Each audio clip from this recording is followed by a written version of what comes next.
Hey everybody, it's time for a book haul. Let me share some of the books that I've purchased for myself lately so that you can add them to your TBR. So let's get started.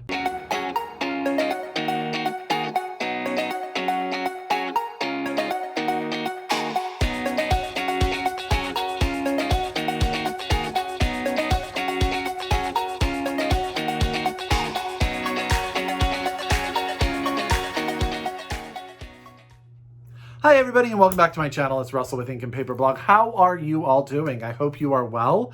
In Northern California, actually I believe across all of California lately, we have had some absolutely gorgeous weather. We've been able to get out of the house a little bit, walk the dogs a little bit longer.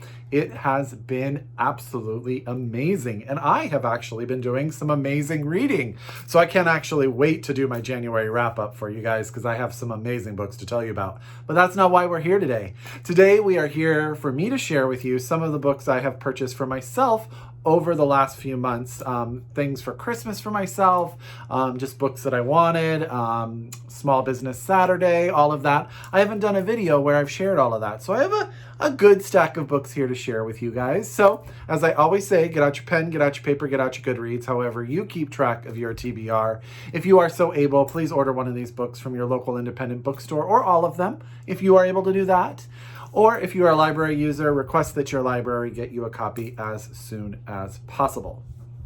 So we're actually going to start with the biggest title on this list, the one that, well, actually there's a couple of these actually in there. The first one is Ready Player 2 by Ernest Cline. I don't know if you guys remember Ready Player 1. Of course you guys remember Ready Player 1. It was everywhere for ages. And I absolutely loved it. It was a phenomenal audiobook read by Will Wheaton. The movie was a little bit of a letdown, but it was entertaining. But set in sort of this world where VR has taken over. The first book is about a young boy who enters a competition in order to win sort of control of the entire VR world. And so much of the economy and what people do in their social lives is in that system. Book 2 follows up what happens after the end of book 1. I'm not going to tell you anything about it because if you are one of the people that haven't read Ready Player 1, I do not want to ruin it because I really enjoyed that experience. I thought it was a fun, fast-paced adventure book, very nostalgic. Ernest Cline really loves to talk about the 80s and the 90s, and he goes into these old video games and old movies and old books, and it's just a lot of fun. So I'm actually really excited to get to this one. I'm just sort of waiting to a point where I can put in my earphones and listen to Ready Player 2 because I like to listen to Will Wheaton read to me while I read these books. There you go. So that's Ready Player 2 by Ernest Cline, and this is out from Ballantine Books now. Actually, all of these books are out because I bought them at the bookstore, so I don't know why I just said that, except for the one one of them, which is weird. It's weird. Actually, I had not heard anything about this next book, but for Small Business Saturday, I went to Kepler Books just for a small visit to sort of pick up a couple of books. They have done a phenomenal job with making their place very safe and friendly, and you have to wear your mask and do your hand sanitizer, and they've really opened up their space. So kudos to Kepler Books in Menlo Park, California. But while I was there, I read about this book. I'm going to hold it there just so you can kind of get how great that cover is. And this is the Shtetl by Max Gross. And I am not saying this word right. I know that. But what is this book about? So this is what happened. Yesterday, I was planning to do this video, and I sat down and I picked this book up, and I was like, you know what? I'm just going to flip through a couple pages, be ready to talk to you guys about it. And I read the book for the rest of the night and never did the video.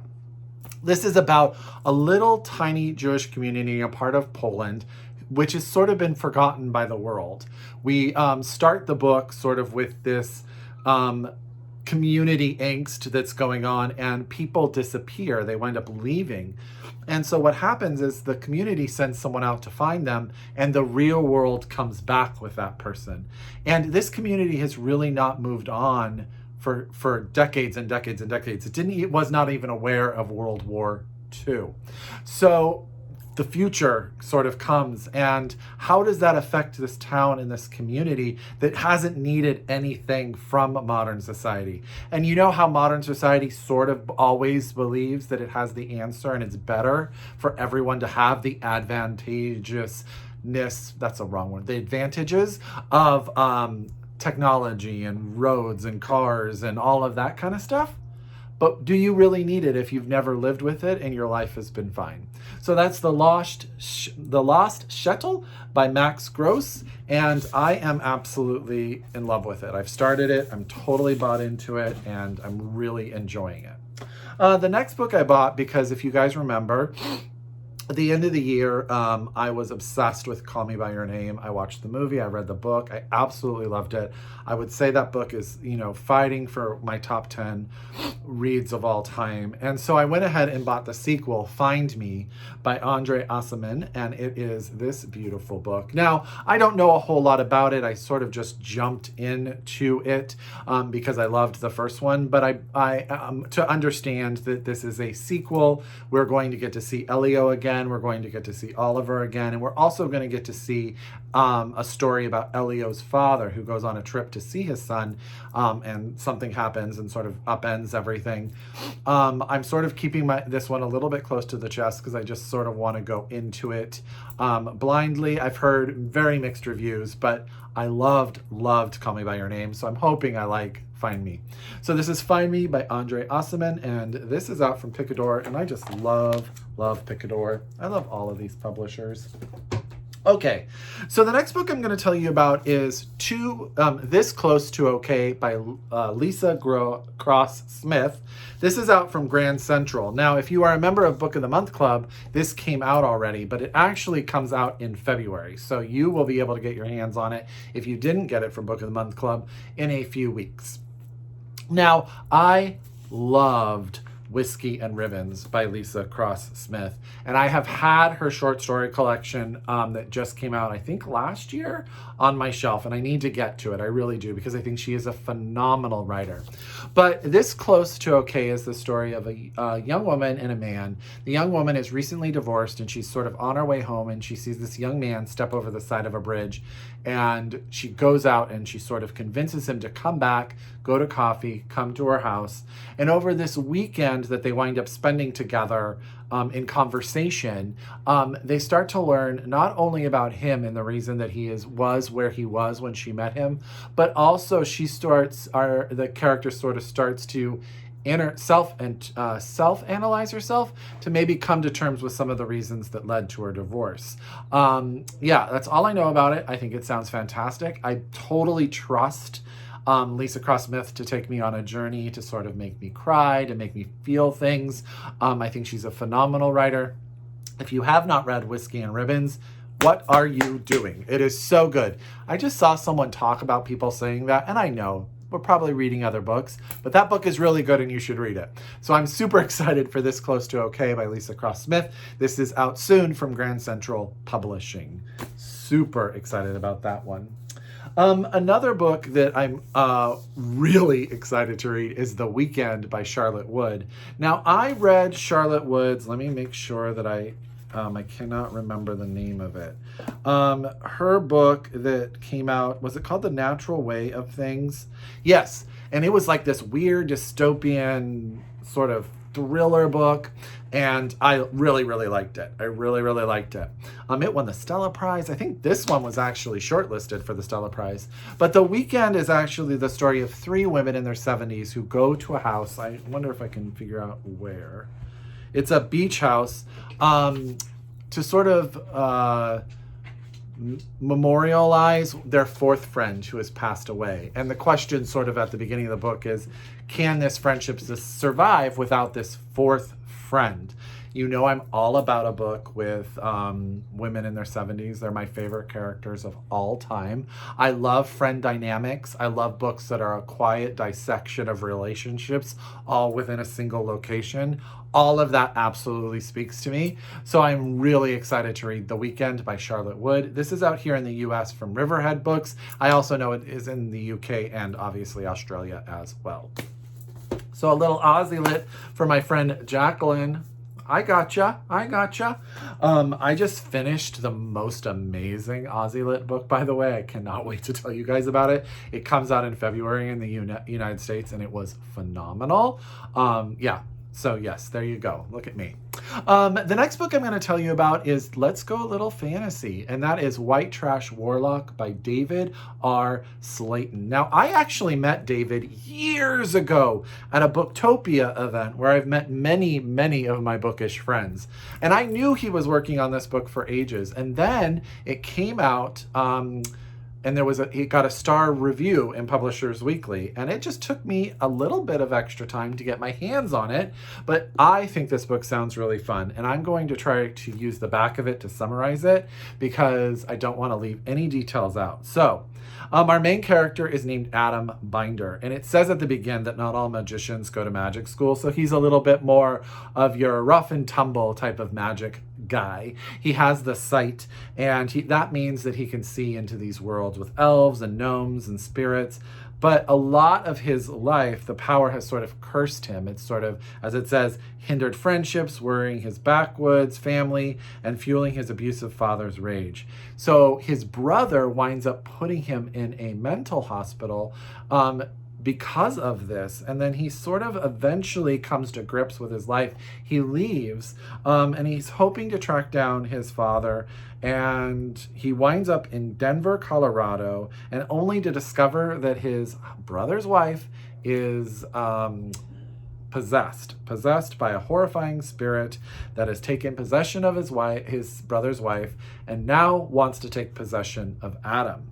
It isn't long before Adam becomes the spirit's next target. To survive the confrontation, save his sister-in-law, learn the truth about his father, Adam will have to risk bargaining with very dangerous beings, including his first love. Now, I happen to know that I know David, and I watch him and his partner, and I hope that there's queer representation in here. And I'm excited about that because, I'm all for that. And I think it just sounds like a fun first adventure. It is the first in a series, and I'm really excited about it. I've been thinking about it because every time I see David on my Facebook account, I'm like, oh, I need to get David's book. So that's White Trash Warlock by David R. Slayton, and this is out now from, is it Blackstone? Yes, Blackstone Publishing. Kind of a fun cover, don't you think? Sad I didn't get to see David at any events and get it signed. That's sad.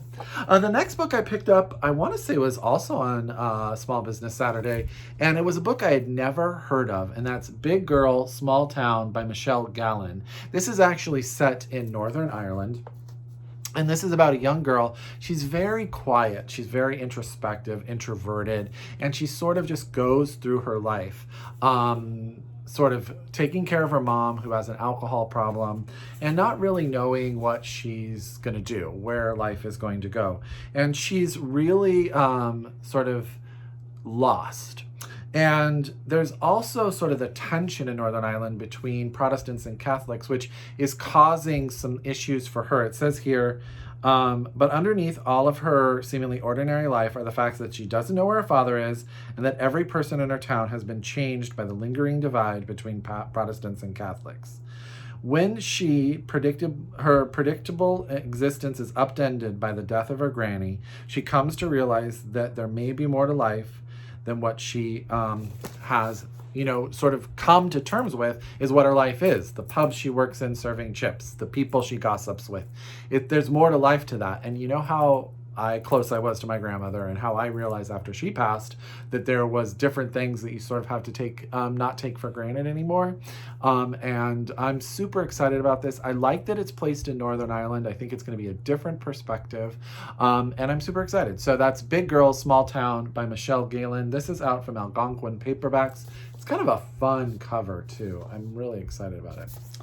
Last, but certainly not least. So if you ever were to think that Matthew Sharapa was not an influencer, you will find that many of us on BookTube pay attention to what Matthew Sharapa reads. And his favorite book of last year was Parakeet by Marie-Helene Bertino. And this is out from FSG, which is one of my favorite publishers. All I really know about this is the story of a woman who meets a small parakeet, I believe, a small bird that she believes is her grandmother's spirit. And that her grandmother's spirit tells her not to marry the man she is about to get married to, but instead to go searching for her brother. And does that sound bonkers? That sounds bonkers, but it sounds really interesting. I'm not going to do too much more into it because I'm just going to take the little I know and Matthew Sciarappa's recommendation and jump into this. So that is Parakeet by Marie-Helene Bertino, and this is out from FSG. I want to say thank you to East Bay Booksellers because I was having a hard time finding this book and I ordered it online and they shipped it to me. So thank you too for taking care of me. So that's Parakeet again by Marie-Helene Bertino. So that is a pretty good stack of books, if I do say so myself. And I hope you guys at least find one in this list that you want to read as well. As always, if you're a return subscriber, I thank you so very, very much. I could not do this without you. If you are new to my channel, I hope that you pick up 1, 2, 3, or all of these books. As always, I encourage you to read... you guys. I encourage you to read globally, shop locally, and until next time, I wish you happy reading. Bye!